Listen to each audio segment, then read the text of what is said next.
خبرهای اقتصادی امروز 6 اکتبر در پیام تیوی.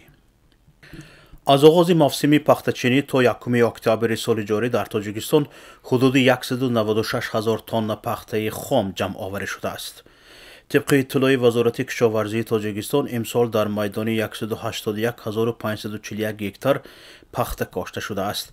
همین طریق در ولایت سوغد در میدان 57,199 هکتار، در ولایت ختلان 121,694 هکتار و در نواحی تابع جمهوری 2,689 هکتار پخته شده است. نقشه پیش بینی شده جمع‌آوری حاصل پخته در سال جاری طبق اطلاع وزارت کشاورزی 425,000 تن می باشد.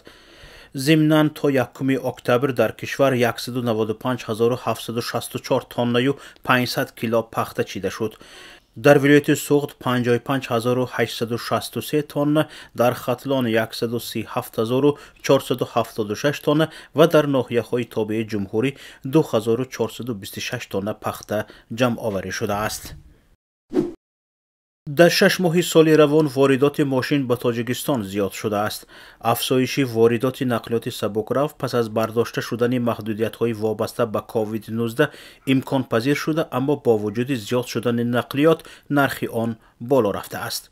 در نیم سال اول به تاجیکستان زیاده از 21,000 نقلیات سبکرو وارد شده است که نظر به همین دوره سال گذشته 4,000 بیشتر است.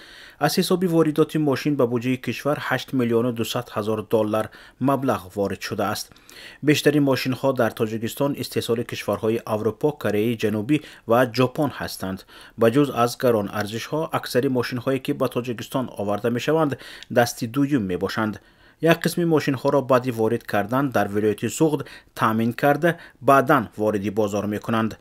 گران شوی نرخ ماشین را کارشناسان به قیمت شوی رسمیات گمرکی، تعمیر پیش از به بازار برآوردن و به بالا روی نرخ خدمت اوستاها ربط می دهند. یک سبب دیگری گران شدن نرخ ماشین دشوارتر شدن آوردن ماشین ها بوده است. مقامات بارها از افزایش واردات ماشین به کشور ستایش کرده آن را نشانه بهبود زندگی مردم نامیده اند، اما برخی ساکنان میگویند وقتی در داخل کشور جای کار ندارند مجبورند که با قرض ماشین خرید تکسیرانی یا بارکشانی کنند. نرخ ارز در بازار ارز تاجیکستان قرب پول ملی سامانی استوار می شود، اما قرب روبل پایین شد.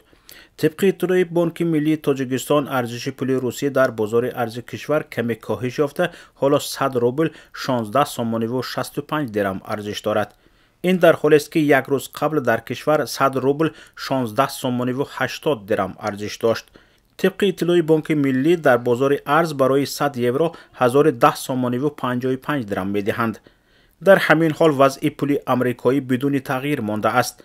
حالا در کشور بر عوض 100 دلار 1022 سامانی می دهند. نرخ نفت خام نرخ میانه فروش هر بشکه نفت خام تحویل ماه آینده در بیرژه های لندن 93 دلار و 55 سنت معامله شد. نرخ میانه هر بشکه نفت خام تحویل ماه آینده در بیرژه های نیویورک 87 دلار و 91 سنت معامله شد. نرخ طلا قرب طلا در بیرژه های لندن صبح امروز 1718 دلار و 14 سنت برای یک اونس تعیین شد.